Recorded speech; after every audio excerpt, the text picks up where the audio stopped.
So here's a description of number 9 on page 235. So there's a ball, baseball or softball, and it's coming in like this, and then there is a bat that's going to hit it, and so here's the bat, and it delivers some large force in that direction. So initially the ball is going this way, and then afterwards the ball is going this way.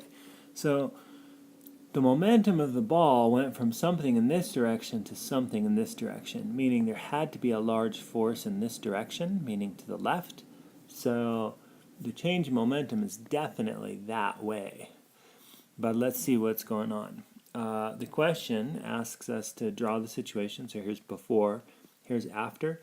Notice this is kind of key that I have a negative sign here. So when we're actually plugging into equations, the negative sign is definitely going to help. If I were just, well, I'll get to that. Okay, so part B asks us for what's the change in momentum. So delta P, P is our variable for momentum, equals mass times velocity, so mass times change in velocity. Our change in velocity, it's always final minus initial, final minus initial. So see how when I plug in final velocity, negative 38, minus the initial, I get some large negative velocity as the actual change.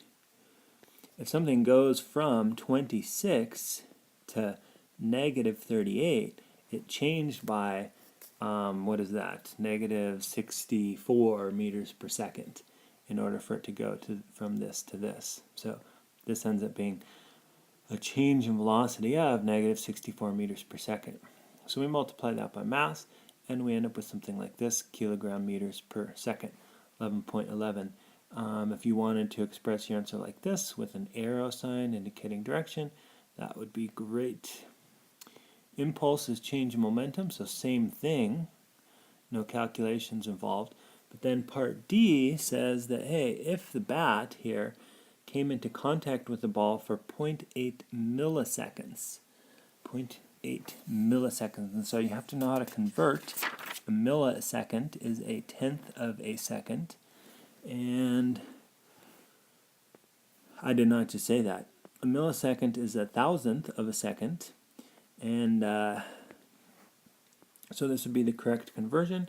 And so force is change in momentum divided by change in time, and 11.1 divided by 0.0088, and then the negative sign indicates that the force is in this direction, which I think is pretty obvious to us.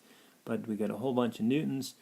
Yeah, you wouldn't want to be holding the bat right where the ball hit it. That would hurt and break your fingers. Okay.